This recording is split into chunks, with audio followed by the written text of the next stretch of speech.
Hi all, welcome to competitive cracker. ഞാൻ റബീഹത്ത്. അപ്പോൾ ഇന്നത്തെ ക്ലാസ്സിൽ നമ്മൾ കവർ ചെയ്യാനായിട്ട് പോകുന്നത് ഒരു ടോപ്പിക്കാണ്. അതായത് നമ്മുടെ ഇന്റർനാഷണൽ കോൺഗ്രസുമായി ബന്ധപ്പെട്ടുകൊണ്ടുള്ള എക്സാമിന് ചോദിച്ചിട്ടുള്ള CSEBയുടെ പല എക്സാമുകൾക്കായിട്ട് ചോദിച്ചിട്ടുള്ളതും ഇനി ഈ ഒരു ഭാഗത്തുനിന്ന് നമുക്ക് ചോദിക്കാനായിട്ട് സാധ്യതയുള്ളതുമായിട്ടുള്ള കുറച്ച് ഇമ്പോർട്ടൻ്റ് ആയിട്ടുള്ള ഫാക്റ്റുകളും കാര്യങ്ങളൊക്കെയാണ് നമ്മൾ. അതായത് ഈ ഒരു ടോപ്പിക്, ഇന്റർനാഷണൽ കോൺഗ്രസ് എന്ന് പറയുന്ന ഈ ഒരു ടോപ്പിക്ക് നമ്മൾ എന്ത് ചെയ്യാണ്, ഇവിടെ അങ്ങ് കവർ ചെയ്ത് പോവാണ്. ഓക്കെ, പ്രധാനപ്പെട്ട പോയിന്റുകളും ഇതിന്റെ പ്രധാനപ്പെട്ട സെഷൻസ്, ഇതിന്റെ രൂപീകരണവുമായി ബന്ധപ്പെട്ടുകൊണ്ടുള്ള കാര്യങ്ങളെല്ലാം നമ്മൾ ഇവിടെ ഇന്ന് പഠിച്ചു പോവാണ്. ഓക്കെ, അപ്പോ ഇന്റർനാഷണൽ കോൺഗ്രസ് നമുക്കറിയാം അല്ലെ, 1785 ഡിസംബർ 28 എന്ത് ചെയ്യുന്നത്, ഇന്റർനാഷണൽ കോൺഗ്രസ് ഫോം ചെയ്യുന്നതായിട്ട് നമുക്ക് കാണാൻ പറ്റുന്നത്. ചോദിച്ചിട്ടുള്ളതാണ്, ഇനിയും ചോദിക്കാനായിട്ട് സാധ്യതയുള്ളതാണ്. അപ്പോൾ ഇന്റർനാഷണൽ കോൺഗ്രസ് എന്ന് പറയുമ്പോൾ നമ്മുടെ ഈ ഒരു ഡിസംബർ 28 1885 കാലഘട്ടങ്ങളിലായിട്ടാണ് ഫോം ചെയ്യുന്നത്. എവിടെയാണ് ഇത് ഫോം ചെയ്ത് വരുന്നത്? നമ്മുടെ ഗോകുൽദാസ് തേജ്പാൽ സാൻസ്ക്രിറ്റ് കോളേജ് മുംബൈയിലായിട്ടാണ് ഇതിന്റെ ഒരു രൂപീകരണം നമുക്ക് കാണാനായിട്ട് പറ്റുന്നത്. ഇന്റർനാഷണൽ യൂണിയൻ എന്നായിരുന്നു ഇന്റർനാഷണൽ കോൺഗ്രസിന്റെ ആദ്യത്തെ പേരായിട്ട് ഉണ്ടായിരുന്നത്. ഓക്കെ, അപ്പോ ഇതാ നോക്കിയേ, ഇന്റർനാഷണൽ യൂണിയൻ എന്നാണ് 1884 ഇത് അറിയപ്പെടുന്നതായിട്ട് നമുക്ക് കാണാൻ പറ്റുന്നത്. പിന്നീടാണ് അത് ഇന്റർനാഷണൽ കോൺഗ്രസ് ആയിട്ട് മാറുന്നത് നമുക്ക് കാണാൻ പറ്റുന്നത്. അപ്പോൾ ആരാണ് ഇതിന്റെ ഫൗണ്ടർ ആയിട്ട് അറിയപ്പെടുന്നത് എന്നുള്ളതൊക്കെ നമുക്ക് അറിയാം അല്ലെ. ബ്രിട്ടീഷ് സിവിൽ സർവന്റ് ആയിട്ടുള്ള അലൻ ഒക്ടേവിയൻ ഹ്യൂം, അതല്ലെങ്കിൽ AO ഹ്യൂം ആണ് നമ്മുടെ ഇന്റർനാഷണൽ കോൺഗ്രസിന്റെ ഫൗണ്ടർ ആയിട്ട് അറിയപ്പെടുന്നത്. 1885 ഈ ഒരു ഇന്റർനാഷണൽ അല്ലെങ്കിൽ INC എന്ന് പറയുന്നത് ഫോം ചെയ്ത് വരുന്നത്.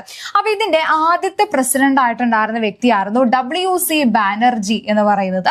അതുപോലെ തന്നെ ഇന്റർനാഷണൽ കോൺഗ്രസിന്റെ ആദ്യത്തെ സെക്രട്ടറി ആയിട്ടുണ്ടായിരുന്ന വ്യക്തിയാണ് AO ഹ്യൂം എന്ന് പറയുന്നത്. ഓക്കെ, അങ്ങനെ 1885 കാലഘട്ടങ്ങളിലായിട്ടാണ് ഇന്റർനാഷണൽ കോൺഗ്രസ് എന്ന് പറയുന്നത് മുംബൈയിൽ വെച്ചുകൊണ്ട് ഫോം ചെയ്ത് വരുന്നതായിട്ട് നമുക്ക് കാണാനായിട്ട് പറ്റുന്നത്. ഓക്കെ, ഇമ്പോർട്ടന്റ് ആയിട്ടുള്ള ഫാക്റ്റുകളാണ്. ഫസ്റ്റ് സെക്രട്ടറി, പ്രസിഡന്റ്, അതുപോലെ തന്നെ എന്നാണിത് ഫോം ചെയ്തിട്ടുണ്ടായിരുന്നത് എന്നുള്ള കാര്യങ്ങളൊക്കെ അവിടെ നിന്ന് നോട്ട് ചെയ്ത് വെക്കാനായിട്ട് ശ്രദ്ധിക്കുക. ഓക്കെ, ഇതൻ അടുത്തതായിട്ട് നമുക്ക് ഇവിടെ നോക്കാനുള്ളത് ഇന്റർനാഷണൽ കോൺഗ്രസ് എന്ന് പറയുന്നത് ഫോം ചെയ്ത് വരുന്ന സമയത്ത് ഇതിന്റെ ആ ഒരു സമയത്ത് നമ്മുടെ ഇന്ത്യയിൽ വൈസ്രോയി ആയിട്ടുണ്ടായിരുന്നത് ആരാണ് എന്നുള്ളത് ചോദിക്കാനായിട്ട് സാധ്യതയുള്ള ഒരു ചോദ്യമാണ്.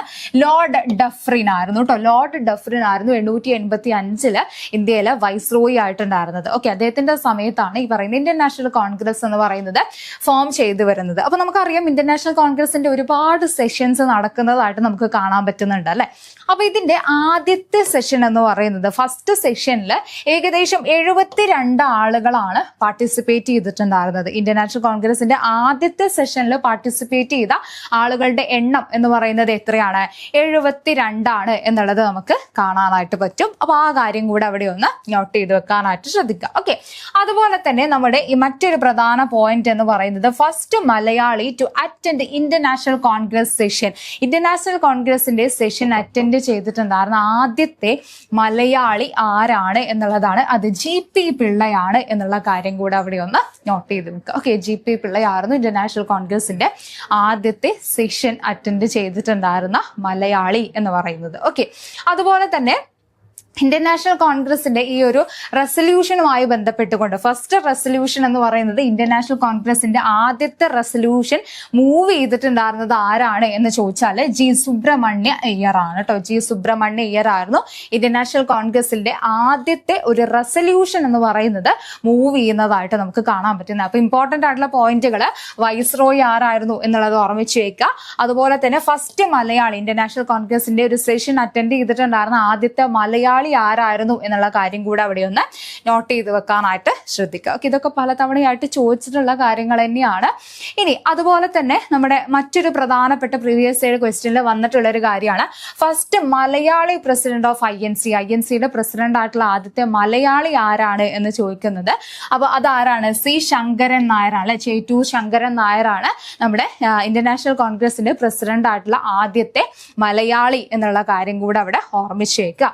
അതുപോലെ തന്നെ ഇന്റർനാഷണൽ കോൺഗ്രസിന്റെ പ്രസിഡന്റ് ആയിട്ടുള്ള ആദ്യത്തെ വിദേശി ആരാണ് എന്ന് ചോദിച്ചാൽ അത് ജോർജ് യൂളാണ്. ഓക്കെ, ജോർജ് യൂളാണ് ആദ്യത്തെ വിദേശി എന്ന് പറയുന്നത്. ഇന്റർനാഷണൽ കോൺഗ്രസിന്റെ അധ്യക്ഷനായിട്ടുള്ള പ്രസിഡന്റ് ആയിട്ടുള്ള ആദ്യത്തെ വിദേശിയാണ് ജോർജ് യൂൾ എന്ന് പറയുന്നത്. അതുപോലെ തന്നെ ആദ്യത്തെ മലയാളിയാണ് C. ശങ്കരൻ നായർ എന്ന് പറയുന്നത്. ഓക്കെ, അതുപോലെ തന്നെ ഒരു സൗത്ത് ഇന്ത്യൻ ഇന്ത്യൻ നാഷണൽ കോൺഗ്രസിന്റെ പ്രസിഡന്റ് ആയിട്ടുള്ള ആദ്യത്തെ സൗത്ത് ഇന്ത്യൻ ആരാണ് എന്ന് ചോദിച്ചാൽ പി അനന്ത ചാർലു ആണ് കേട്ടോ. പി അനന്ത ചാർലു ആണ് ഇന്ത്യൻ നാഷണൽ കോൺഗ്രസിന്റെ പ്രസിഡന്റ് ആയിട്ടുണ്ടായിരുന്ന ആദ്യത്തെ സൗത്ത് ഇന്ത്യൻ എന്ന് പറയുന്ന കാര്യം കൂടെ അവിടെ ഓർമ്മിച്ചു വെക്കുക. അപ്പോൾ 3 പോയിന്റുകൾ നമുക്ക് അവിടെ ഇമ്പോർട്ടന്റ് ആയിട്ട് വരുന്നതാണ് ഇന്ത്യൻ നാഷണൽ കോൺഗ്രസുമായി ബന്ധപ്പെടുത്തിയും കൊണ്ട്. ഓക്കെ, അപ്പൊ ഈ 3 ഫാക്ടുകളും അവിടെ ഒന്ന് പഠിച്ചു വെക്കാനായിട്ട് ശ്രദ്ധിക്കുക. ഓക്കെ, അതുപോലെ തന്നെ പാഴ്സി പ്രസിഡന്റ് ആയിട്ടുള്ള ഇന്ത്യൻ നാഷണൽ കോൺഗ്രസിന്റെ ആദ്യത്തെ പാഴ്സി പ്രസിഡന്റ് ആരാണ് എന്ന് ചോദിച്ചാൽ നമ്മുടെ ദാദാഭായ് നവറോജി ആണ്. ദാദാഭായ് നവറോജിനെ കുറിച്ച് പറയുമ്പോൾ അവിടെ ചോദിച്ചിട്ടുള്ള ഒരു ടെക്സ്റ്റ് കൂടിയാണ്, അദ്ദേഹത്തിന്റെ ഒരു വർക്ക് കൂടിയാണ്,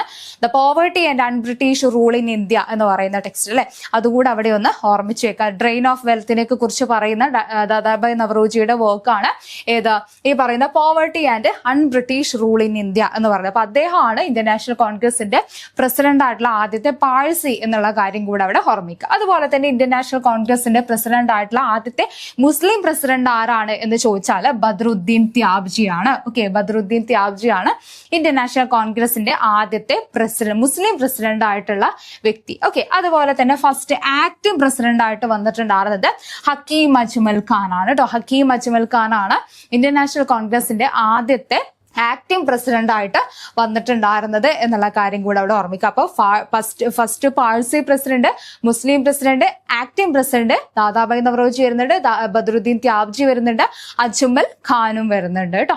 ഓക്കെ, ദെൻ അടുത്തതായിട്ട് നമ്മുടെ പ്രധാനപ്പെട്ട മറ്റൊരു ചോദ്യമാണ് ഇന്ത്യൻ നാഷണൽ കോൺഗ്രസിന്റെ ആദ്യത്തെ വുമൺ പ്രസിഡന്റ് ആരാണ് എന്നുള്ളത് ആനി ബസന്റ് ആണ്. അതുപോലെ തന്നെ ഇവിടെ ചോദിച്ചിട്ടുള്ള മറ്റൊരു കാര്യമാണ് ഇന്ത്യൻ നാഷണൽ കോൺഗ്രസിന്റെ പ്രസിഡന്റ് ആയിട്ടുള്ള ആദ്യത്തെ ഇന്ത്യൻ വനിത ആരാണ് എന്ന് ചോദിച്ചാൽ അത് നമ്മുടെ സരോജിനി നായിഡു ആണ് വരുന്നത്. അപ്പൊ ആദ്യത്തെ വനിതാ പ്രസിഡന്റ് ആരാണെന്ന് ചോദിച്ചാൽ ആനി ബസന്റും, അതുപോലെ തന്നെ ഇന്ത്യൻ നാഷണൽ കോൺഗ്രസിന്റെ പ്രസിഡന്റ് ആയിട്ടുള്ള ആദ്യത്തെ ഇന്ത്യൻ വനിതേനെ എടുത്ത് ചോദിക്കുന്ന സമയത്ത് അവിടെ സരോജിനി നായിഡു ആണ് നമുക്ക് ഉത്തരമായിട്ട് വരുന്നത്. ഓക്കെ, അതുപോലെ തന്നെ ഇൻഡിപെൻഡൻസിന് മുന്നേ ആയിട്ട് നമ്മൾ നോക്കുന്ന സമയത്ത് ഏറ്റവും കൂടുതൽ കാലം എന്ന് പറയുന്നത് ഇന്ത്യൻ നാഷണൽ കോൺഗ്രസിന്റെ പ്രസിഡന്റ് ആയിട്ട് ആക്ട് ചെയ്തിട്ടുള്ള അല്ലെങ്കിൽ പ്രസിഡന്റ് സ്ഥാനം വഹിച്ചിട്ടുള്ളത് ആരാണ് എന്ന് ചോദിച്ചാൽ അബുൽ കലാം ആസാദ് ആണ്. ഓക്കെ, അബുൽ കലാം ആസാദ് ആണ് നമ്മൾ ഇൻഡിപെൻഡൻസിന് മുന്നായിട്ട് നമ്മൾ നോക്കുമ്പോൾ ഏറ്റവും കൂടുതൽ കാലം ആ ഒരു പൊസിഷനിൽ ഇരിക്കുന്നതായിട്ട് നമുക്ക് കാണാനായിട്ട് പറ്റുന്നത് എന്നുള്ള കാര്യം കൂടെ അവിടെ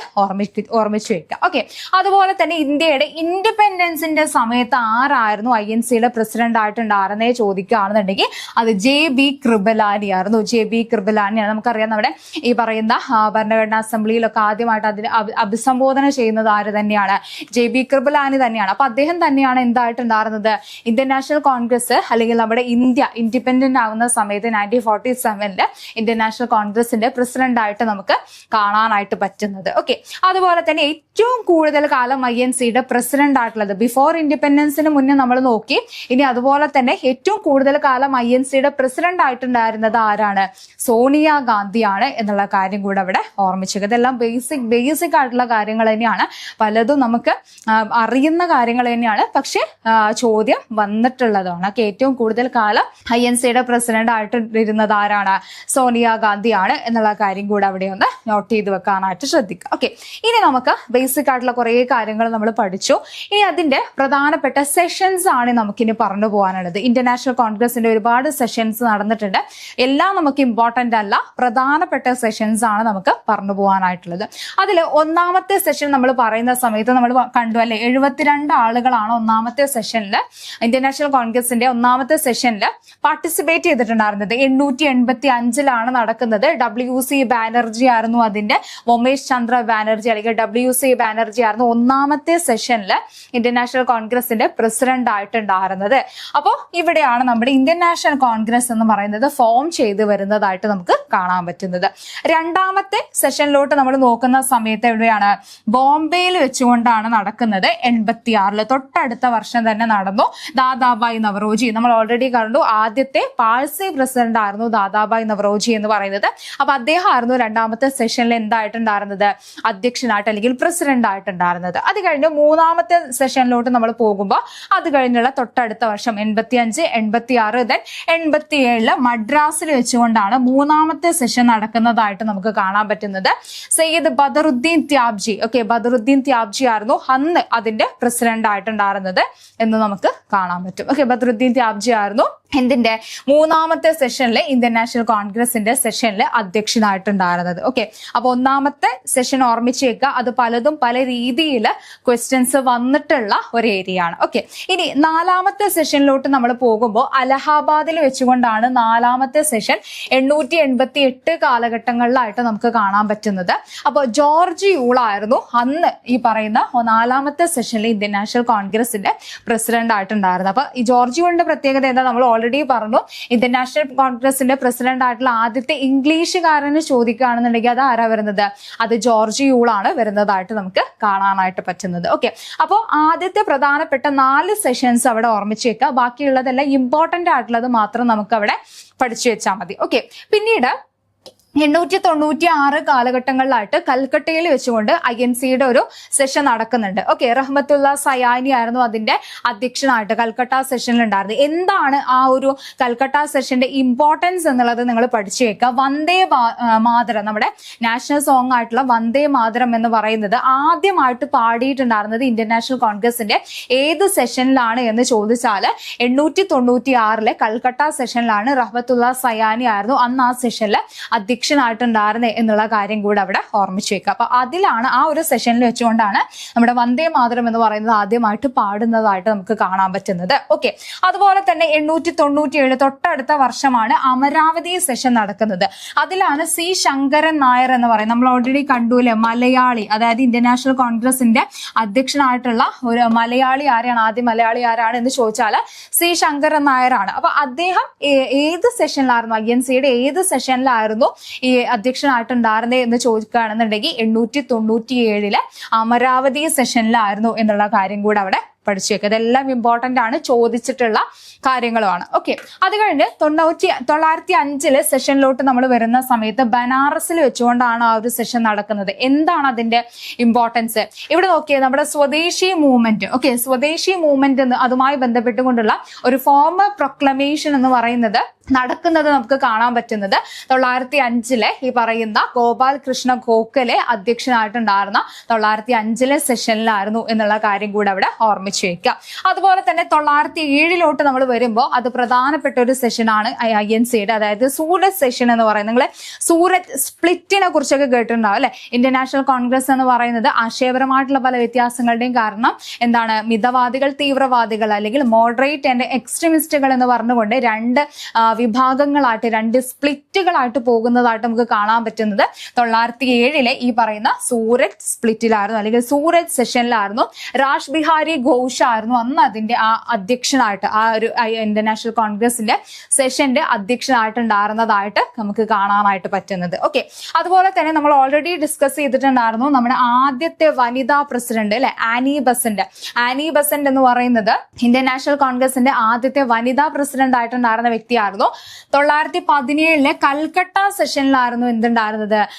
ആനി ബസന്റ് ആദ്യത്തെ വനിതാ അധ്യക്ഷ എന്നുള്ള ആ ഒരു ലെവലിലോട്ട് വരുന്നതായിട്ട് നമുക്ക് കാണാനായിട്ട് പറ്റുന്നത്. അതുപോലെ തന്നെ ഇവിടെ ചോദിച്ചിട്ടുള്ള മറ്റൊരു കാര്യമാണ് 1924 ബെൽഗാം സെഷൻ, കർണാടകത്തിൽ വെച്ചുകൊണ്ട് നടക്കുന്ന ബെൽഗാം സെഷൻ. അതായത് ഇന്ത്യൻ നാഷണൽ കോൺഗ്രസിന്റെ അധ്യക്ഷനായിട്ട് ഗാന്ധിജി വന്നിട്ടുണ്ടായിരുന്നത് ഏത് സെഷനിലായിരുന്നു എന്ന് ചോദിച്ചാൽ 1924 ബെൽഗാം സെഷനിലായിരുന്നു എന്നുള്ള കാര്യം കൂടെ, അതൊരു പ്രീവിയസ് ക്വസ്റ്റ്യനും കൂടിയാണ്, പഠിച്ചു വെക്കുക കേട്ടോ. ഗാന്ധിജി ഇന്ത്യൻ നാഷണൽ കോൺഗ്രസിന്റെ അധ്യക്ഷനായിട്ട് വന്നിട്ടുണ്ടായിരുന്നത് 1924 ബെൽഗാം സെഷനിലായിരുന്നു. അതുപോലെ തന്നെ 1925 കാൺപൂർ സെഷനിലോട്ട് നമ്മൾ പോകുന്ന സമയത്ത് അവിടെയാണ് നമ്മൾ ഓൾറെഡി ആരെ കണ്ടു? ആനി ബസന്റിനെ പറഞ്ഞ പോലെ തന്നെ ഇവിടെ ഇന്ത്യൻ നാഷണൽ കോൺഗ്രസിന്റെ ആദ്യത്തെ വനിതാ അധ്യക്ഷയായിട്ട്, ഇന്ത്യൻ വനിതാ അധ്യക്ഷയായിട്ട് വന്നിട്ടുണ്ടായിരുന്ന വ്യക്തിയായിരുന്നു സരോജിനി നായിഡു എന്ന് പറയുന്നത്. അപ്പോൾ അവര് 1925 കാൺപൂർ സെഷനിലാണ് first Indian woman president of India ആയിട്ട് INCയുടെ വരുന്നതായിട്ട് നമുക്ക് കാണാനായിട്ട് പറ്റുന്നത്. ഓക്കെ, അപ്പൊ ആനി ബസന്റ് ഏത് സെഷൻ ആയിരുന്നു, അതുപോലെ തന്നെ സരോജിനി നായിഡു ഏത് സെഷൻ ആയിരുന്നു എന്നുള്ള കാര്യം കൂടെ അവിടെ ഓർമ്മിച്ചു വെക്കാം. ഇനി എക്സാമുകൾക്ക് പല രീതിയിൽ ഒരുപാട് തവണ ക്വസ്റ്റ്യൻസ് വന്നിട്ടുള്ള മറ്റൊരു പ്രധാന സെഷനാണ് 1929 INCയുടെ ലാഹോർ സെഷൻ എന്ന് പറയുന്നത്. ഒരുപാട് പ്രധാനപ്പെട്ട കാര്യങ്ങൾ നടന്നിട്ടുണ്ടായിരുന്ന ഒരു സെഷൻ ആയിരുന്നു 929 ലാഹോർ സെഷൻ. എന്താണ് ഒന്നാമത്തെ പ്രധാന കാര്യം ഇതാണ്, അതായത് ഇതിന്റെ അധ്യക്ഷനായിട്ടുണ്ടായിരുന്നത് ജവഹർലാൽ നെഹ്റു ആയിരുന്നു. ഓക്കെ, നെഹ്റു ആയിരുന്നു 929 ലാഹോർ സെഷന്റെ അധ്യക്ഷനായിട്ടുണ്ടായിരുന്നത്. ഓക്കെ, അതുപോലെ തന്നെ പൂർണ്ണ സ്വരാജ് എന്ന് പറയുന്ന കംപ്ലീറ്റ് ഇൻഡിപെൻഡൻസ് എന്ന് പറയുന്ന ആ ഒരു റെസൊല്യൂഷൻ എന്ന് പറയുന്നത് പാസ്സാക്കുന്നതായിട്ട് നമുക്ക് കാണാൻ പറ്റുന്ന ഒരു സെഷൻ കൂടിയാണ് 929 ലാഹോർ സെഷൻ. അതുപോലെ തന്നെ നമ്മുടെ സിവിൽ ഡിസൊബീഡിയൻ മൂവ്മെന്റ് അല്ലെങ്കിൽ CDM എന്ന് പറയുന്നത് ലോഞ്ച് ചെയ്തിട്ടുണ്ടായിരുന്നത് ഏത് സെഷനിലാണ് എന്ന് ചോദിച്ചാലും 929 ലാഹോർ സെഷനിൽ തന്നെയാണ്. അതുപോലെ തന്നെ പ്രധാനപ്പെട്ട മറ്റൊരു കാര്യമാണ് 929 കഴിഞ്ഞ് 930 ജാനുവരി 26 എന്ന് പറയുന്നത് ഇൻഡിപെൻഡൻസ് ഡേ ആയിട്ട് കൊണ്ടാടാനായിട്ട് തീരുമാനിച്ചിട്ടുണ്ടായിരുന്ന സെഷൻ ഏതാണ് എന്ന് ചോദിച്ചാൽ അതും 929 ലാഹോർ സെഷനിൽ. അപ്പൊ 4 പ്രധാനപ്പെട്ട കാര്യങ്ങളാണ് 929 ലാഹോർ സെഷനിൽ നടക്കുന്നതായിട്ട് നമുക്ക് കാണാൻ പറ്റുന്നത്. 930 ജാനുവരി 26 എന്ന് പറയുന്നത് ഇൻഡിപെൻഡൻസ് ഡേ ആയിട്ട് കൊണ്ടാടാനായിട്ട് തീരുമാനിക്കുന്നുണ്ട്. അതുപോലെ തന്നെ CDM ലോഞ്ച് ചെയ്യുന്നുണ്ട്, പൂർണ്ണ സ്വരാജ് റെസൊല്യൂഷൻ പാസ്സാക്കുന്നുണ്ട്. ഈ ഒരു സെഷനിൽ തന്നെയാണ് ജവഹർലാൽ നെഹ്റു അധ്യക്ഷനായിട്ട് വരുന്നതായിട്ട് നമുക്ക് കാണാനായിട്ട് പറ്റുന്നത് കേട്ടോ. അപ്പോൾ 4 പ്രധാനപ്പെട്ട ഈ കാര്യങ്ങള് 929 ലാഹോർ സെഷനുമായി ബന്ധപ്പെട്ടുകൊണ്ട് നിങ്ങളൊന്ന് ഓർമ്മിച്ചു വെക്കാനായിട്ട് ശ്രദ്ധിക്കുക. ഓക്കെ, അപ്പൊ ഇത്രയും പ്രധാനപ്പെട്ട കാര്യങ്ങളാണ് നമുക്ക് എന്താണ് ഈ ഒരു ഇന്ത്യൻ നാഷണൽ കോൺഗ്രസുമായി ബന്ധപ്പെട്ടുകൊണ്ട് നമുക്ക് പറയാനായിട്ട് വരുന്നത്. ഓക്കെ, അപ്പോൾ ഇത് പലതും പല രീതിയിൽ എക്സാമുകൾക്ക് ചോദിച്ചിട്ടുള്ള കാര്യങ്ങളാണ്, ഇനിയും ചോദിക്കാനായിട്ട് സാധ്യതയുള്ള കാര്യങ്ങളാണ്. സോ ഒരു പ്രധാനപ്പെട്ട ഏരിയ തന്നെയാണ് നമ്മൾ ഈ പറയുന്ന കോർ ഏരിയാസിൽ ഹോട്ട് ടോപ്പിക്കുകൾ പറഞ്ഞു പോകുമ്പോൾ ഇന്ത്യൻ നാഷണൽ കോൺഗ്രസ് എന്ന് പറയുന്നത് മോഡേൺ ഇന്ത്യയുടെ ഭാഗത്ത് നിന്ന് പ്രധാനപ്പെട്ട ഒരു ഏരിയ തന്നെയാണ്. അപ്പോൾ ഈ കാര്യങ്ങളെല്ലാം അവിടെ പഠിച്ചു വെക്കാനായിട്ട് ശ്രദ്ധിക്കുക. ഓക്കെ, പിന്നെ നമുക്കറിയാം CSEBD ആണെങ്കിലും വിവിധ എക്സാമുകൾ ഈ പറഞ്ഞ ദിവസങ്ങളിലായിട്ടും ഒക്കെ നമുക്ക് നടന്നു വരുന്നുണ്ട്. ഇനിയും ഈ ഒരു 2026 27 ഒരുപാട് ഓപ്പർച്യൂണിറ്റീസ് ആണ് നമ്മൾ കാത്തിരിക്കുന്നത്. അപ്പൊ നമ്മൾ കോമ്പറ്റേറ്റീവ് ക്രാക്കറിലാണെങ്കിൽ നിങ്ങൾക്കായിട്ടുള്ള കോഴ്സുകളും കാര്യങ്ങളും ക്രാഷ് കോഴ്സും കാര്യങ്ങളും എല്ലാം നമ്മൾ സ്റ്റാർട്ട് ചെയ്തിട്ട്, അപ്പൊ നിങ്ങൾ ആദ്യമായിട്ട് ഒരു എക്സാമിന് അപ്പിയർ ചെയ്യുന്ന ഒരാളാണ് എന്നുണ്ടെങ്കിൽ നിങ്ങൾക്ക് ഈ പറയുന്ന 3 മന്ത്സിലേക്ക് അല്ലെങ്കിൽ 6 മന്ത്സിലേക്കുള്ള കോഴ്സുകൾ കാര്യങ്ങൾ, അതുപോലെ തന്നെ 1-2 എക്സാമുകളും കാര്യങ്ങളൊക്കെ എഴുതി ഒരു പരിചയമുള്ള ആളാണ് എന്നുണ്ടെങ്കിൽ മുന്നോട്ടൊരു ഗൈഡൻസ് കാര്യങ്ങളൊക്കെ എല്ലാം ആയിട്ടുള്ള കോഴ്സുകൾ, കൃത്യമായിട്ടുള്ള കോച്ചിങ്ങുകൾ കാര്യങ്ങളെല്ലാം നമ്മൾ പ്രൊവൈഡ് ചെയ്യുന്നുണ്ട്. അപ്പോൾ ഡെയിലി ക്ലാസ്സുകൾ, ലൈവ് ക്ലാസ്സുകൾ, അതുപോലെ തന്നെ റെക്കോർഡ് ക്ലാസ്സുകൾ, അതുപോലെ PDF നോട്ടുകൾ, പ്രീവിയസ് ഇയർ ക്വസ്റ്റ്യൻസിന്റെ റീസെന്റ് നടക്കുന്ന എക്സാമുകളുടെയൊക്കെ കൃത്യമായിട്ടുള്ള അനാലിസിസ് കാര്യങ്ങൾ, അതോടൊപ്പം തന്നെ മോക്ക് ടെസ്റ്റുകൾ കാര്യങ്ങൾ, അതുപോലെ ഈ പറയുന്ന ഒരു ഗൈഡൻസ് അല്ലെങ്കിൽ മെന്റർഷിപ്പിനുള്ള കാര്യങ്ങൾ എല്ലാം അടങ്ങുന്ന ഒരു ബാച്ചാണ്. സോ ഈ ഒരു ബാച്ചിനെ കുറിച്ചുള്ള കൂടുതൽ ഡീറ്റെയിൽസ് കാര്യങ്ങൾ അറിയുന്നതിനായിട്ട് നിങ്ങൾക്ക് കോൺടാക്ട് ചെയ്യാവുന്നതാണ്. അല്ലെങ്കിൽ താഴെ നമ്മൾ ഫോം കാര്യങ്ങൾ പ്രൊവൈഡ് ചെയ്യാം, അത് നിങ്ങളുടെ ക്വയറീസും കാര്യങ്ങളും നിങ്ങൾക്ക് അറിയിക്കാവുന്നതാണ്. സോ മറ്റൊരു ക്ലാസ്സിൽ പുതിയൊരു വീഡിയോ ആയിട്ട് വീണ്ടും കാണാം. So thank you.